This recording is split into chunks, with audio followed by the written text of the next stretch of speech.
ଯେତେବେଳେ ଆମର ଘର ଦୁଆର ମୁହଁରେ गोटे साधु हऊ गोटे ब्राह्मण हऊ गोटे जोगी हऊ आसी पहुँची जाउछंती आमे कौन देखुछंती से लोक प्रकृत में भल कि ठक से लोक मंद उद्देश्य आसी कि भल उद्देश्य आसी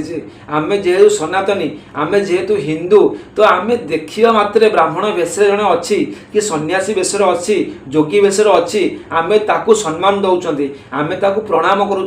आमे ताकू बसिया आसन दौरान आउ आम सक्षम अनुसार आम ताकू दान दक्षिणा दौरान आउ भोजन दौरान आमे से जगार देखुना ये लोकटी भल कि खराब ये लोक भल उद्देश्य आसी कि मंद उद्देश्य आसी देखुं कि देखुना। नमस्कार जय जगन्नाथ शुभ संध्या समस्त को एबे आमे रामचरितमानस पढ़िबा आउ आजिर रामचरितमानस रे मो पाखर अच्छी बालकांडर 159 नंबर दुहार 4टा चौपाई 159 नंबर रे 2टा दुहा अच्छी क आउ ख तापर अच्छी 4टा चौपाई देखंतु आज आमे रामचरितमानस रे पढ़िबा राजा प्रताप भानु जंगल रे जेतबळे बाट भूली जाइचंती जाईकी गोटे भंड बाबा रूप रे भंड सन्यासी रूप रे बसिथिबा एक राजांकर आश्रम रे पहुंचीचंती सेही आश्रम रे पहुंच साइला परे सेही भंड सन्यासीटी राजा को पोखरी देखै देइचंती सेही पोखरी रे राजा जाईकी पानी पीचंती तांकर घोड़ा को मध्य पानी पीचंती तापर से भंड सन्यासीटी कहूची राति अधिक हेलानी आज राति रे एठी रही जांतु काहे कि आपण जिबे आ केबे निजर परिचय मध्य से देई नाही तो आज आमे पढ़िबा आगो कोन हैला 159 नंबर दुहारे से राजांकर आउ से भंड सन्यासींकर किपरि व्यवहार थिला आगु कोन घटुची आज आमे पढ़िबा ओ सुंदर विषय अछि प्रभु श्री रामचरित मानस रे आसंतु एबे मु आपण करूची एबे मु आरंभ करूची आपण माने मन देकी सुनंतु। ओम गुरु ब्रह्मा गुरु विष्णु गुरुदेव महेश्वर गुरु साक्षात् परम ब्रह्म तस्मै श्री गुरवे नमः। ओम गुरुदेवाय नमः। देखंतु कौन लिखा हला आजिर जो आजिर अच्छी 159 नंबर दुहा क निशा घोर गंभीर वन पथन सुनौ सुजन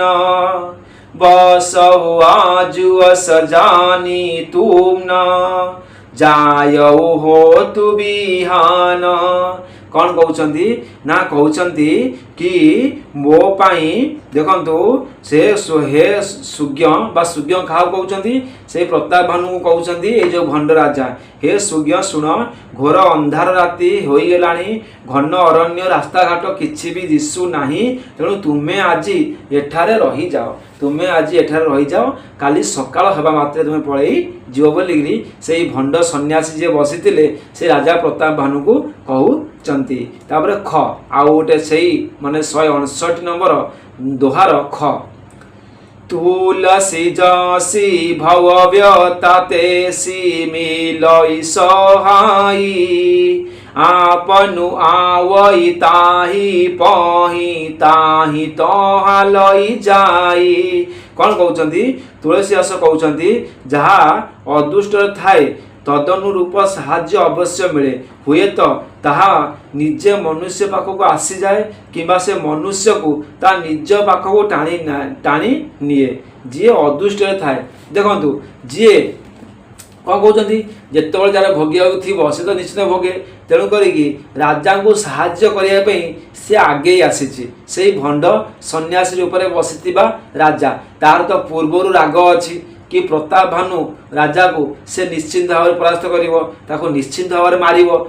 आगुरी पुणा राग तार अच्छी तो आज जो सुजोग आसी यही समय यही जंगल रे तार सुजोग राग कहीं न सुझे देवे से रागर अच्छा सुजोग देखिकी राजा को मारिदेवे देखु ये सुंदर ऑप्शन ये सुंदर माने सुजोग आउ कौन आसो तो सी कौन कर कपटी से कपटी सन्यासी कहते राजा को आज रातिटा ये रही जातु तार उद्देश्य किसी मंद थी पारे राति रही मुझे भी मारदेवी तो यही भाव में कहते देखा राजा कौन प्रकृति रोच पाखे ना रोना तापर आसो आमर 1 नंबर चौपाई रे भल ही नाथ आयसु धरी सीसा बांधी तुरग तरु बैठ महिषा नृप बहु भांति प्रशसे उताही चरण बंदी निज भाग्य सराई। देखंतु आपण ठीक कहते कही राजा तपस्वी आज्ञा शिरोधार्य कले एवं घोड़ा को गछरे बांधी देई आसन रे बसी पड़िले। से ताकू बहु प्रशंसा कले एवं तार पाद पूजा करी निज भाग्य को प्रशंसा कले। देखंतु आज्ञा जेतबले आमर घर दुआर मुहरे गोटे साधु हौ गोटे ब्राह्मण हौ गोटे जोगी हौ आसी पहुँच जाउछंती आमे कौन देखुछंती से लोक प्रकृत में भल कि ठक से लोक मंद उद्देश्य आसी कि भल उद्देश्य आसी। आमे जेहेतु सनातनी आमे जेहेतु हिंदू तो आमे देखिया मात्रे ब्राह्मण बेशरे जने अच्छी कि सन्यासी बेशरे अच्छी जोगी बेशरे अच्छी आमे ताकू सम्मान दौचंती आमे ताकू प्रणाम करूचंती आमे ताकू बसियाको आसन दौचंती आउ आम सक्षम अनुसार आमे ताकू दान दक्षिणा दौचंती आउ भोजन मध्य दौचंती। आमे से जगार देखु नाहंती ए लोकटी भल कि खराब ए लोक भल उद्देश्य आसीछि कि मंद उद्देश्य आसी। देखुं कि देखुना कहीं यही हूँ आम हिंदू धर्म परंपरा आम ये सनातन धर्मर परंपरा। राजा जेहेतु देखिले से सन्यासी जन कहते राति रही राजा भाविले सन्यासी साधुंकर तो किसी मन में अहंकार न थाए मन में किसी मंद उद्देश्य न थाए तो मोर भल पे ही कहते राति मुझे कहीं जीवी ये रही आ राजा कौन जानते कि सी भंड कि माने भूल काम करुच्ची कि मंद उद्देश्य नहीं राजा को रही कहूँ। राजा देखिले सन्यासी आ राजा मानकर धर्म हेउची सन्यासी साधु मान को सम्मान देवा तांकर पूजा करिबा। तो राजा मध्य तांकर पाद पूजा करिसंती तांकर प्रशंसा करिसंती। तापर देखंतु 2 नंबर चौपारे कोन लिखाला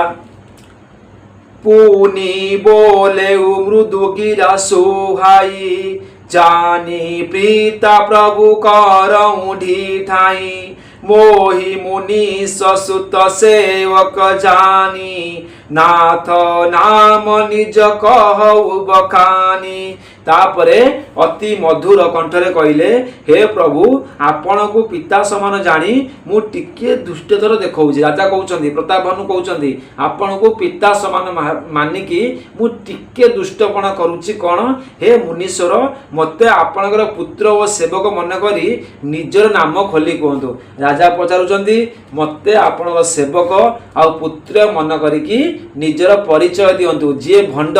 जी मंद उद्देश्य रखिकी ये संसार में विचरण करे जी अदृष्ट सी केबे कौन निजर परिचय दिए। आप रिसेंट एवं देखिथिबे किछि दिन पूर्वर घटना गोटे बड़ वीडियो भाइराल होउतिला हरिद्वार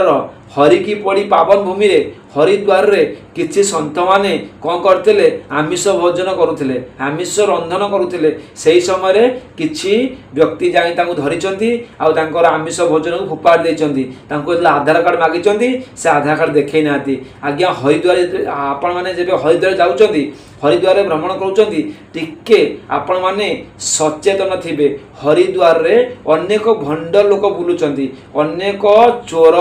बाबांक बेसरे बुलुचंती सेटा को टिके नजर रखिथिबे आज्ञा। तो सेइटू सेणु करी कि तांका पाखरे आधार कार्ड नथिला सेमिति जे भंड जे ठक से परिचय कौन कहा दिए परिचय लुचेकी बुले। तेणु ये कौन करिसंती परिचयटी पचारिचंती कहिसंती जदि मते आपणकर पुत्र आउ सेवक बोली भाबिकी टिके आपण नाम कहतु। देखिबा कौन नाम से कहूची भंड 3 नंबर चौपाई ते ही न जान नृप नृप ही सो जाना भूप श्रुहुद सो कपट सयाना बैरी पूनी छत्री पूनी राजा छल बल की न चलई निज काजा। राजा सिना ताकू चिन्ही पारिले नाही किंतु से तो राजा को चिन्ही सारी थिला ना। राजांकर हृदय निर्मल किंतु से थिला कपट करिवारे बड़ चतुर। एते तो बैरी पुणी जाति रे क्षत्रिय ता उपरे पुणी राजा से छळे बळे कौशले निजर काम हासिल करिया को चाहुथिला। देखंत आज्ञा से तो बड़ कपटी थिला एने क्षत्रिय एने राजा बहुत तार बुद्धि भी मध्य प्रखर थिला तार ज्ञान भी अछि जेहेतु राजा राजा ज्ञान नहीं बुद्धि नहीं बुद्धि अछि ज्ञान अछि आ छळ बळ से कौशल। देखंतु आग काल रे जो काम युद्ध होउनतला से काम छळ रे मध्य होउतिला। तेनु करे कि से राजा सिना निर्मल हृदय तार हृदय बड़ कपट तार हृदय बड़ दुष्ट। तापर 4 नंबर चौपाई शेष चौपाई आज्ञा समुझी राज सुख दुखित आरती आवा अनल इहो सुलगत छाती सरल वचन नृप के सुनि काना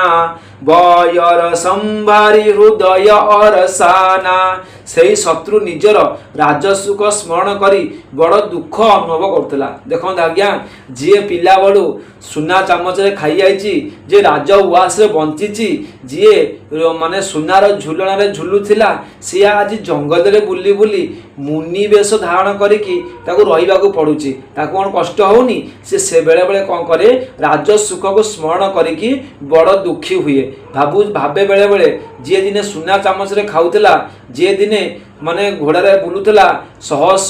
लोक को शासन करुला से आज नुचिकी बही जंगल में बड़ दुख हुए कष्ट हुए से कथा भावुची आ मने मने कष्ट अनुभव करुची। तापरे तार हृदय कुंभार उहा परी भितर भितर खुलुला तार भितर भितर कुंभार उहा परी हृदय जलुची मन जलुची हृदय जलुची।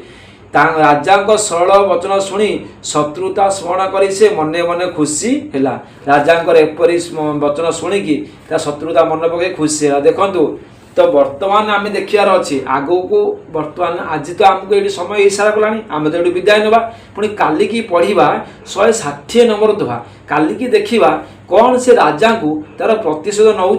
कौन से जो पूर्वर राजा जो राग तार थिला से शत्रुता बल कौन से प्रताप भानु को हत्या कर दौची कि ना प्रताप भानु को कौन सी असुविधा पहुँचाऊँच कि तो आम काली की 160 नंबर दोहार पढ़ा। आज समय विदाय दिलानी एवं मुझे विदाय नौ रही आज्ञा पुणी देखा काली की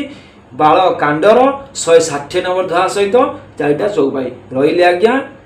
हर हर महादेव। श्री राम जय राम जय जय राम।